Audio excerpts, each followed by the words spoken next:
இந்தியாவின் தமிழ்நாட்டில் சென்னிமலையில் பிறந்த இந்திய விடுதலை போராட்ட வீரர் தீரன் சின்னமலை.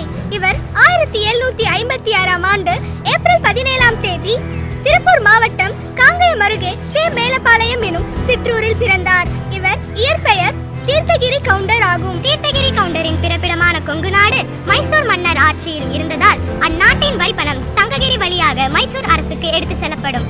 ஒரு நாள் தன் நண்பர்களுடன் வேட்டைக்கு சென்ற தீர்த்தகிரி அவ்வரிப்பணத்தை பிடுங்கி ஏழை எளிய மக்களுக்கு விநியோகம் செய்தார். இதை தடுத்த தண்டல்காரர்கள் கேட்டபோது சென்னிமலைக்கும் சிவன்மலைக்கும் இடையே ஒரு சின்ன மலை பறித்ததாக போய் சொல் என்று சொல்லி அனுப்பினார். அன்று முதல் அவர் தீரன் சின்னமலை என்று அழைக்கப்பட்டார். கொங்கு மண்ணில் பிறந்து வீரத்துக்கு அடையாளமாக விளங்கி தான் மறைந்தாலும் தனது புகழ் எப்போதும் நிலைத்திருக்குமாறு செய்த தீரன் 1805ஆம் ஆண்டு ஜூலை 31 அன்று ஆங்கிலேயர்களால் தீரன் சின்னமலை மற்றும் அவர் தம்பிகளும் தூக்கிலிடப்பட்டனர். அவர் அறிந்தாலும் அவர் புகழ் இன்னும் நிலைத்திருக்கிறது. நன்றி. ஜெய் ஹிந்த்.